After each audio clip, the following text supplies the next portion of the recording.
Rồi, hello chào mọi người nhá. Ngày hôm nay mình quay đây là mật ong mật ong ruồi nhá. Cái này là trong lỗ cây. Đây mẹ con đang đi loanh quanh nên muốn ra ngoài nhưng ra chưa được này. Đấy, mật ong ruồi này là sẽ đắt hơn mật ong khỏi mất rồi. Đây là mật ong khỏi nha các bạn. Đây là mật ruồi. Cái này mật này nó nằm trong lỗ cây hoặc ở dưới đất nhá.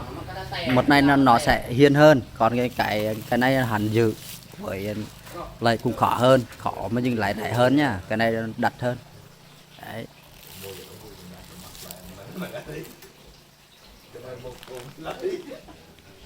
Rồi, ok, đây quay mặt của mình coi như kiểu chuẩn hàng luôn. Tuần hàng lưới.